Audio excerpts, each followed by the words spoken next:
আসসালামু আলাইকুম বন্ধুরা, আশা করি আল্লাহর অশেষ রহমতে তোমরা সবাই অনেক ভালো আছো। আমরা অলরেডি ম্যাথমেটিক্স 1-এর অধ্যায় 1 থেকে অধ্যায় 10 এই পর্যন্ত সকল ম্যাথ প্রবলেম এবং বেসিক তথ্যাবলী আলোচনা করার চেষ্টা করছি। তো আজকে আমরা নতুন অধ্যায় করতে যাচ্ছি, অধ্যায় 11, যেটা হচ্ছে রূপান্তর সূত্র। তোমরা নাম শুনে বুঝতে পারছো, রূপান্তর সূত্র অর্থাৎ আমরা আগের সূত্রগুলোকে রূপান্তর করব। দেখো, আমরা যখন অধ্যায় 10 করেছিলাম তখন কিন্তু এই সূত্রগুলো মুখস্থ করেছিলাম, যে sine A plus B equal to sine A cos B plus cos A sine B, sine A minus B equal to sine A cos B minus cos A sine B, cos A plus B equal to cos A cos B minus sine A sine B, এবং cos A minus B equal to cos A cos B plus sine A sine B. এবং এই সূত্রগুলো ব্যবহার করে আমরা কিন্তু অনেকগুলো problem solve করে দেখেছিলাম। তো আজকে আমরা এই সূত্রগুলোর রূপান্তর করব, নতুন রূপে রূপ দেব। তো দেখো, আমরা এই যে sine A cos B, cos A sine B, এই যে সাইন কস বা একই ত্রিকোণমিতিক অনুপাত গুণ আকারে আছে বা ভিন্ন ত্রিকোণমিতিক অনুপাত গুণ আকারে আছে, আমরা জাস্ট এদের আগে একটি টু বসাই দেব, দিয়ে দেখব এদের সূত্র কি হয়। তো দেখো, আমরা যদি চাই যে টু সাইন এ, আমরা প্রথমে এটার মান বের করতে চাচ্ছি, এর আগে জাস্ট টু বসিয়ে দেবো। Two sine A cos B, এই সূত্র কি হয়?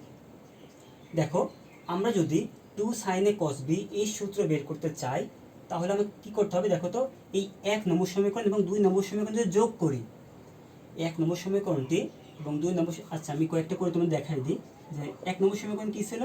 Sign A cos B plus cos A sine B equal to কি? Sine A plus B. তাহলে এটি আমরা লিখলাম sine A plus B. Then পরের সূত্রটি কি?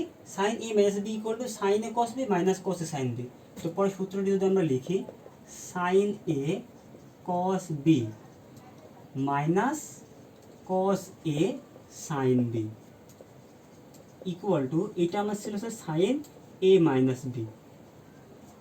তো দেখো, এই দুটো সমীকরণকে যদি আমরা যোগ করি, তাহলে কি হবে? দেখো, সাইন এ কস বি যোগ হয়ে কি হয়ে যাবে?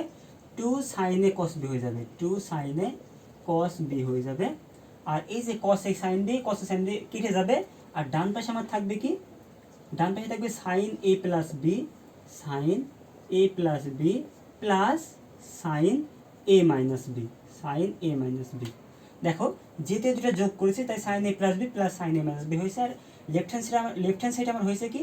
Two sine A cos B. তো এখান থেকে আমরা বলতে পারি যে two sine A cos B equal to হবে কি? Sine A plus B plus sine A minus B. আমাদের একটি সূত্র রূপান্তর করা শেষ। এখন যদি তোমরা চাও যে তোমরা two cos A sine B মান বের করবে, দেখি এখানেও কস এ সাইন বি আছে, এখানেও কস এ সাইন বি আছে। এখন যদি আমরা চাই যে two cos A sine B মান বের করবো, two cos A sine B, এই সূত্র কি হয় সেটা বের করব। তাহলে দেখো, এই যে কস এ সাইন বি আছে এবং এই কস এ সাইন বি আছে, এই দুটো কিন্তু আমার যোগ হওয়া দরকার। কিন্তু আমরা যদি এখন যোগ করি তাহলে কি হবে? দেখো, এটা প্লাস এটা মাইনাস, তার মানে বিয়োগ হয়ে যাবে। এই জন্য আমরা কি করব? এইটা থেকে এটা বিয়োগ করব। দেখো, যদি আমরা 1 নম্বর সমীকরণ থেকে 2 নম্বর সমীকরণ বিয়োগ করি, তখন কিন্তু এই প্লাসটা কি হয়ে যাবে? মাইনাস হয়ে যাবে। আর এই মাইনাসটা কি হয়ে যাবে? প্লাস হয়ে যাবে। তখন কিন্তু এই প্লাস প্লাসে প্লাস হয়ে কস এ সাইন বি যোগ হয়ে কি হয়ে যাবে?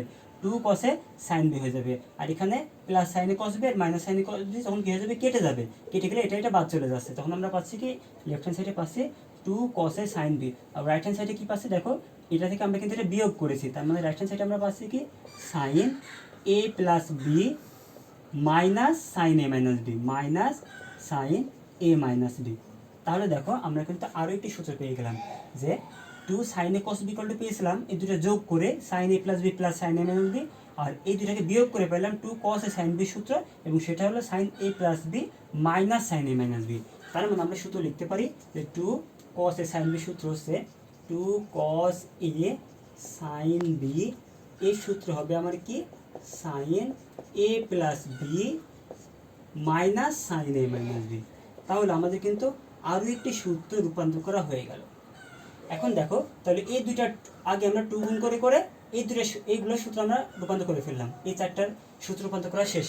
এখন আমরা নিচেরগুলো করার চেষ্টা করব। দেখো, এখানে আছে কি? কস এ কস বি। তাহলে আমরা কি নির্ণয় করার চেষ্টা করব? Two cos A cos B সূত্র আসলে কি হয়। তাহলে সেটা আমরা যদি নির্ণয় করতে চাই, যে two cos A cos B.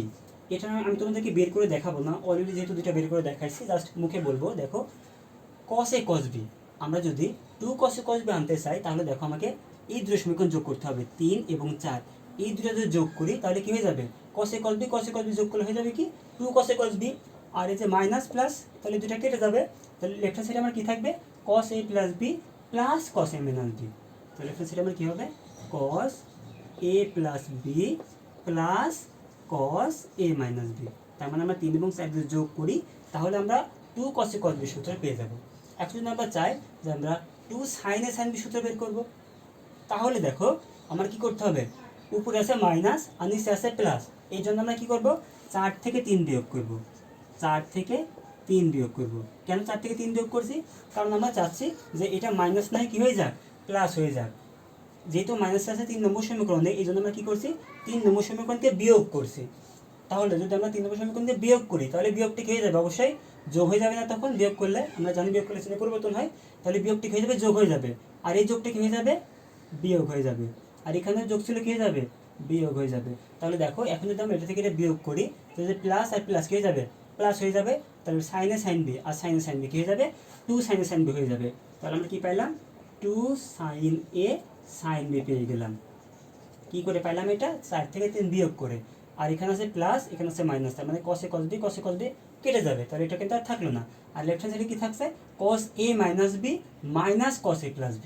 এটি একটু উল্টা হয়েছে, যে cos, যেহেতু আমরা 4 থেকে 3 বিয়োগ করছি একটু দেখতে উল্টা, যে cos a মাইনাস বিটাই আগে আসছে। দেখো প্রতি ক্ষেত্রে a প্লাস b আগে আসছিল, কিন্তু এখানে মনে রাখবা 2 sin sin b ক্ষেত্রে একটু উল্টা, যেহেতু আমরা 4 থেকে 3 বিয়োগ করতে হয় আমাদের। তাহলে cos a minus b minus cos a plus b minus cos a plus b।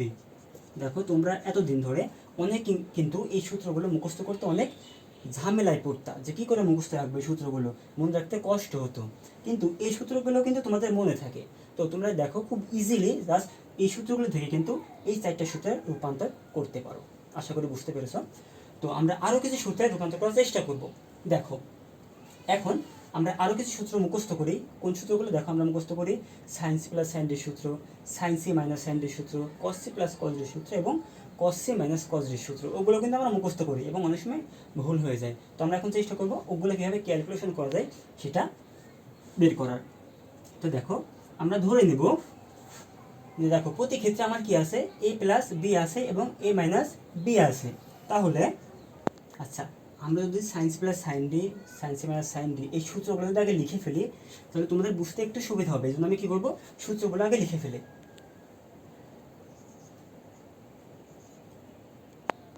দেখো আমরা এখন জাস্ট এই যে সূত্রগুলো রূপান্তর করলাম, এই সূত্রগুলোতেই ধরবো যে এ ইকুয়াল টু হচ্ছে সি প্লাস ডি ভাগ 2, হ্যাঁ, আর বি ইকুয়াল টু ধরবো হচ্ছে সি মাইনাস ডি ভাগ 2। তার আগে আমি উপরেগুলো মুছে দিতে পারি, এগুলো আমার আর দরকার নেই।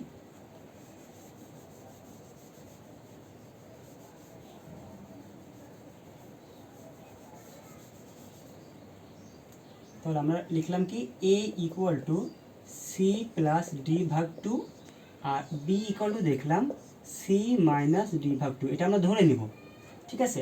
আচ্ছা এখন যদি আমরা এ আর বি যোগ করি তাহলে কি হচ্ছে দেখো তো, এ প্লাস বি যদি যোগ করি তাহলে কি হচ্ছে, সি প্লাস ডি ভাগ 2 প্লাস সি মাইনাস ডি ভাগ 2। তোমরা যোগ করে দেখবা এটি ইকুয়াল টু পাবে তোমরা জাস্ট সি, যোগ করে দেখো সি পাবে। আচ্ছা আমি যোগ করে দিই, দেখো লসাগু হচ্ছে 2, তাহলে এখানে হচ্ছে সি প্লাস ডি আর এখানে থাকছে সি মাইনাস ডি, তাহলে ডি ডি কেটে যাচ্ছে, সি সি যোগ করছে 2c, 2 এবং 2 কেটে দিলে জাস্ট কী থাকবে, সি থাকবে। অর্থাৎ আমরা পেলাম হচ্ছে এ প্লাস বি ইকুয়াল টু কী পেলাম, সি পেলাম।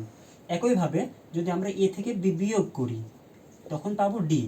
আমরা বিয়োগ করে দেখবে এ এবং বি যোগ করে যেমন সি পেলাম, এ এবং বি যদি বিয়োগ করি তাহলে কি পাবো, ডি পাবো। এখন আমরা এই কাজটি করবো, জাস্ট এই যে সূত্রগুলো, এই সূত্রগুলোতে এ প্লাস বির পরিবর্তে লিখবো সি আর এ মাইনাস বির পরিবর্তে লিখবো কি, ডি।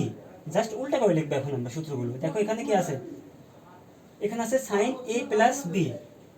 তাহলে এখানে যদি আমরা এ প্লাস বি বলতে সি লিখি, দেখো আমরা জানি এ প্লাস বির মান হচ্ছে সি, তাই লিখবো কি এ প্লাস বির মান লিখবো কি সি, এই যে লিখেছি কি সাইন সি।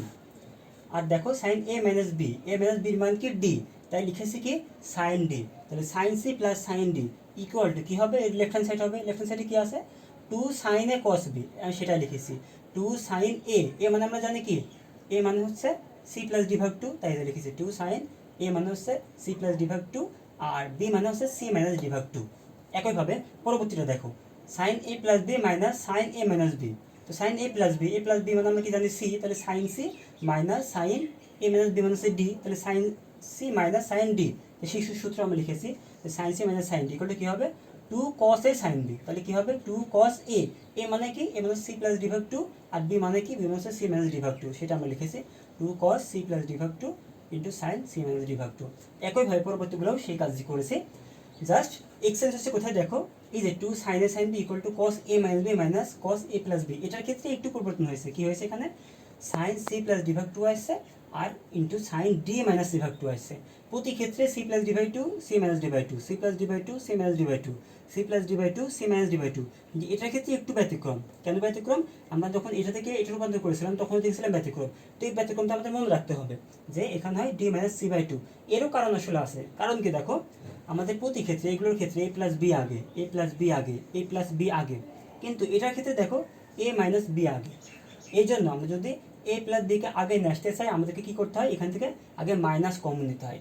এই মাইনাস কমন নিতে গিয়েই আমাদের ডিটা তখন আগে চলে আসে আর সিটা পরে চলে যায়। আমি আর ভেঙে তোমাদেরকে দেখালাম না, যেহেতু এগুলো সবই সূত্র তোমাদের মুখস্থ রাখলে ভালো হবে। তোমরা চেষ্টা করবে সূত্রগুলোকে মুখস্থ রাখার, আর অবশ্যই বোঝার চেষ্টা করবে যেন কখনো যদি ভুলে যাও যেন তোমরা বের করে নিতে পারো যে কোন সূত্রের মান আসলে কী হবে।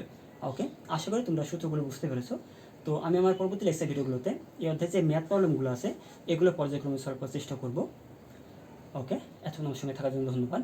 আর আমার ভিডিও লেকচার যদি আমার ভালো লেগে থাকে তো অবশ্যই আমার চ্যানেলকে সাবস্ক্রাইব করবে, আমার ভিডিওতে লাইক দেবে এবং তোমার বন্ধুদের সঙ্গে ভিডিওটি শেয়ার করবে।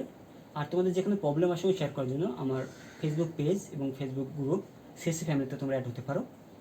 ওকে, আল্লাহ হাফেজ।